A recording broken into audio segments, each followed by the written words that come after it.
Creed of Iron is a 5th edition D&D adventure for a party of 5 third-level characters. It was written and produced by DM Dave and can be purchased on the Roll20 marketplace for about $5. The premise of the adventure is that a villager has been kidnapped by a giant iron monster, and it falls to the adventurers to rescue her. Tracking this monster leads them to a set of ruins where a cult known as the Creed of Iron operates. This cult has opened a portal to another planet, and these steel monstrosities have been coming through. While the cult leader has tenuous control over these monsters, his grip on them is slipping. So the players need to rescue the villagers, defeat the cult, fight the monsters, and close the portal. Alright, so that's the basic setup. Let's take a look at what you get in the module. Okay, so to start with, you get a landing page that you can put your players on before the adventure starts, or if you need to take a break. There's an area map of the kingdom that the adventure takes place in. And then there's the actual battle map for the adventure itself. And the battle map is full color and does have dynamic lighting enabled. On the journal section, you get the quick notes for how to get the adventure up and running. There is the adventure primer, which gives you some background, the hooks for how to get the players involved, and then the monsters themselves are listed here, and you get a token in full color for every single monster that the adventure has.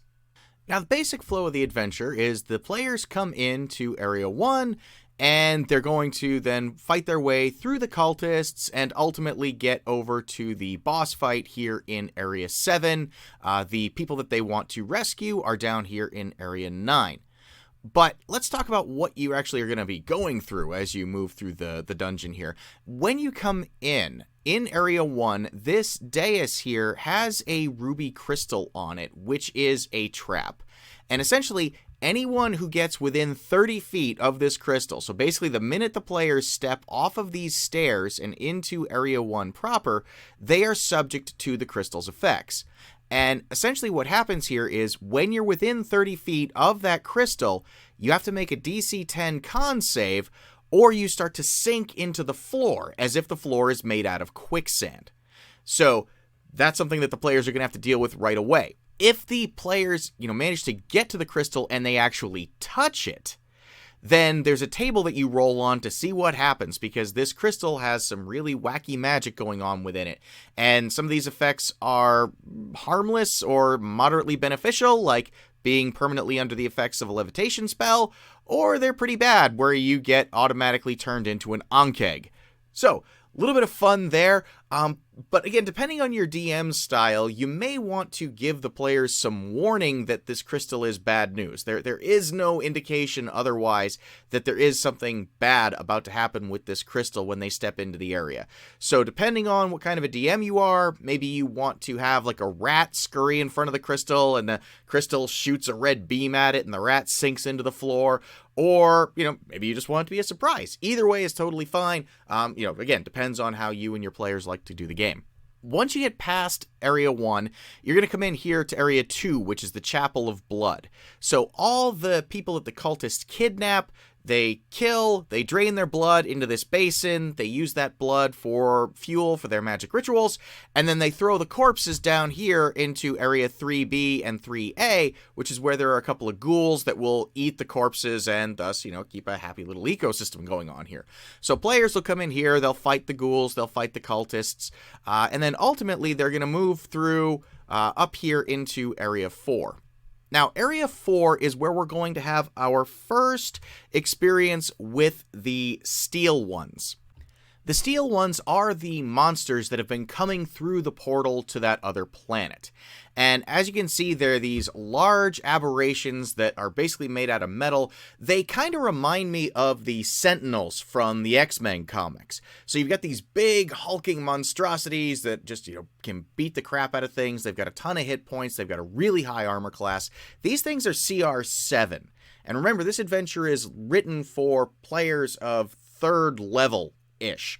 So, in this room, in Area 4, when the players come in, the Steel Ones are in these giant metal sarcophagi. And if they can open up the sarcophagi, they're going to see the Steel Ones lying inside. Now, the text for this particular room says that the Steel Ones don't do anything unless they're given a direct order by the cult leader. So you can really creep your players out by having these just giant monstrosities just kind of looming over them and just like have their eyes just like tracking them, but not actually engaging. Or you can have them just be inert in the coffins and thus give the players a chance to freak out a little bit, being like, whoa, what is this? So again, your play here, I'd advise against doing combat with the 4 Steel Ones here because the CR is so high, you're looking at a total party kill pretty easily with, 2 or more of them waking up and engaging with the players right there. You're going to move along into Area 5, which is this dining hall. There's a couple more cultists down here in the living quarters. And then ultimately, you're going to get here to Area 7. And this is where we're going to engage the leader of the cult. This is Osrolos, the cult leader. And he is communing with Ustius, the god of judgment, via this magical mirror here. And part of the conversation that he's having with this deity is in another language that the party will not speak.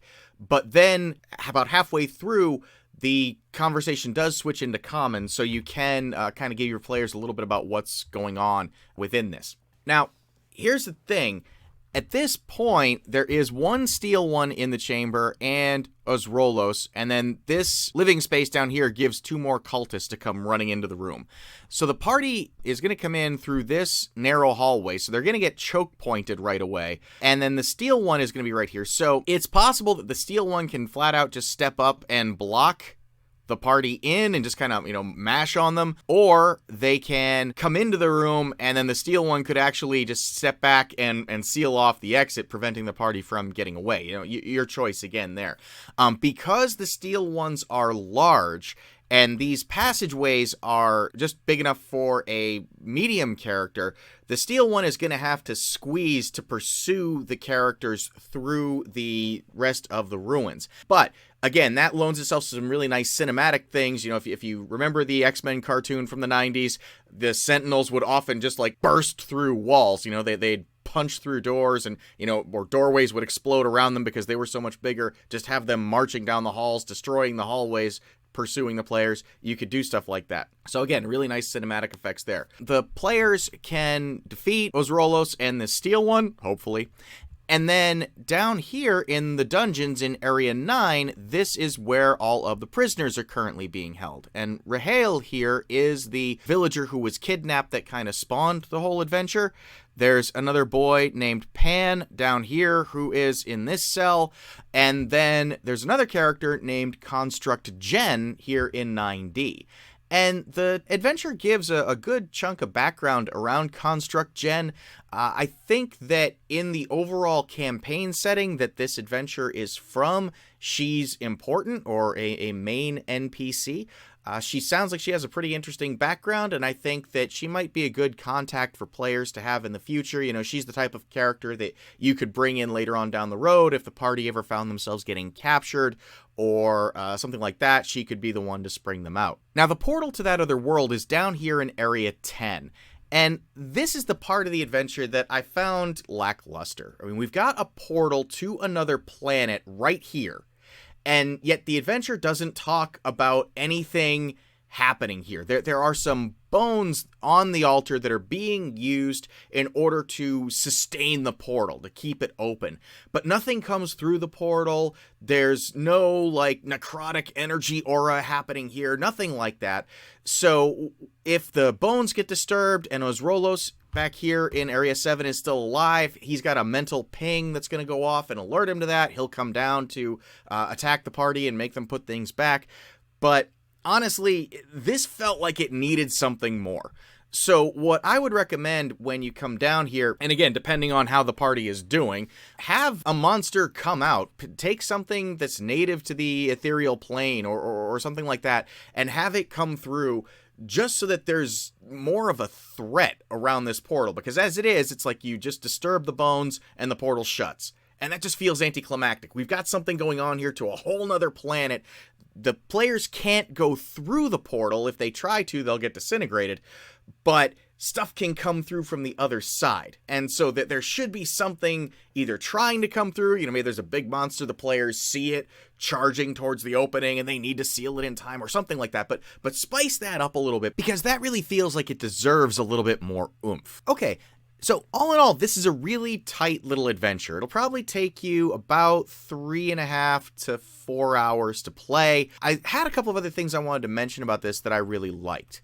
One of which is there's an appendix in here on how to scale the adventure. You might have noticed there are a bunch of creatures just kind of hanging out in the non-used areas of the map. There's a bigger steel one here, there's some mages, and that's what you want to use if you're going to scale the adventure for a higher level party. So you can swap out the cultists for mages, you can swap out the steel ones for greater steel ones, they talk about swapping out the ghouls for vampire spawn, and you get tokens for all of those, which is awesome. Even the creatures that are in the SRD, you get a token that has an illustration on it. So I've seen other modules where you just get like a token that says vampire spawn, instead of it being a picture of a vampire spawn. And here you actually get the vampire spawn. You get the Ankeg token if the players get turned into the Ankeg back in Area 1. So the module really went out of its way to make life easy for you as a DM, and I really appreciate that. Additionally, in the Adventure Primer, they give you a suggestion for music that you can play in the background, so you may want to check that out as well. So all in all, they really tried to make this module as easy as possible for the DM to run. They give you all the tokens that you need, they give you all the options that you need. It really is a nice, tight little adventure. So if you are in the market for a level 3 adventure, or if you want to try scaling it up, it says that you can go to level 9 to 13 with the scaling up. By all means, go for that. But this is a fun little module. My players had a good time with it, and I think it's definitely worth checking out. So I hope you found this video helpful. If you did, please give it a like and consider subscribing. And until next time, folks, have a great day.